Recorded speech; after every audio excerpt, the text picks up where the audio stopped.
Hello दोस्तों, कैसे हो? उम्मीद करता हूँ अच्छे होंगे। मैं रितेश पटेल। आज हम बात करेंगे श्रीमद् भागवत गीता अध्याय 3 के बारे में। पहले हमने 1 और 2 अध्याय के बारे में जाना था। अगर आपने 1 और 2 अध्याय की वीडियो नहीं देखी तो चैनल को सब्सक्राइब करके बेल आइकन प्रेस करके ऑल कर देना, आपको सारी वीडियो मिल जाएंगे।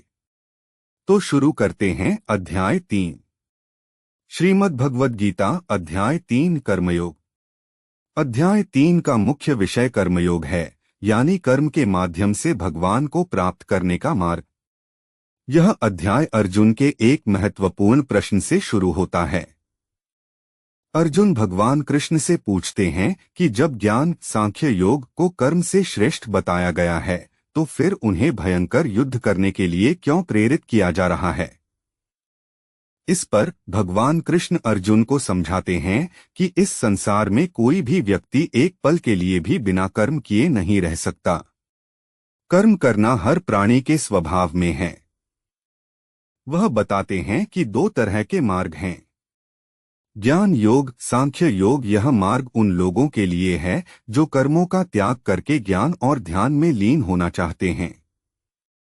कर्म योग, यह मार्ग उन लोगों के लिए है जो अपने कर्तव्यों का पालन करते हुए भगवान को पाना चाहते हैं। भगवान कृष्ण स्पष्ट करते हैं कि सिर्फ कर्मों का बाहरी तौर पर त्याग करने से कोई व्यक्ति सिद्धि प्राप्त नहीं कर सकता।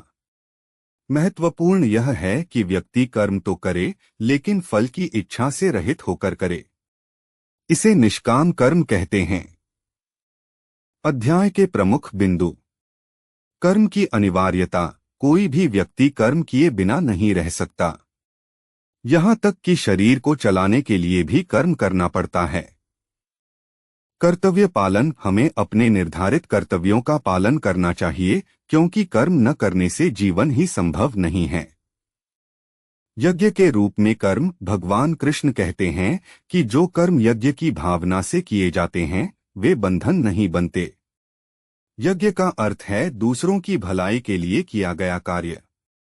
आसक्ति का त्याग। कर्म करते समय व्यक्ति को उसके फल में आसक्ति नहीं रखनी चाहिए। यही निष्काम कर्म योग का सार है।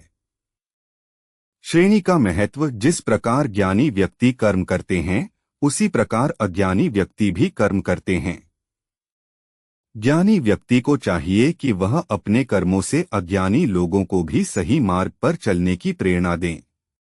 काम और क्रोध। अध्याय के अंत में भगवान कृष्ण बताते हैं कि काम, इच्छाएं ही वह सबसे बड़ा शत्रु है जो मनुष्य को पाप करने के लिए प्रेरित करता है। यह काम ही बाद में क्रोध का रूप ले लेता है। वे अर्जुन को सलाह देते हैं कि इंद्रियों को वश में करके इस काम रूपी शत्रु को नष्ट कर दें। संक्षेप में अध्याय 3 हमें यह सिखाता है कि जीवन में कर्म करना अनिवार्य है और हमें अपने कर्तव्यों का पालन बिना किसी स्वार्थ या फल की इच्छा के करना चाहिए। यही सच्चा कर्मयोग है।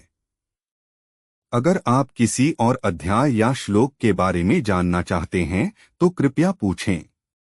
तो दोस्तों, वीडियो कैसी लगी? वीडियो अच्छी लगे तो लाइक और फॉलो शेयर जरूर कर देना।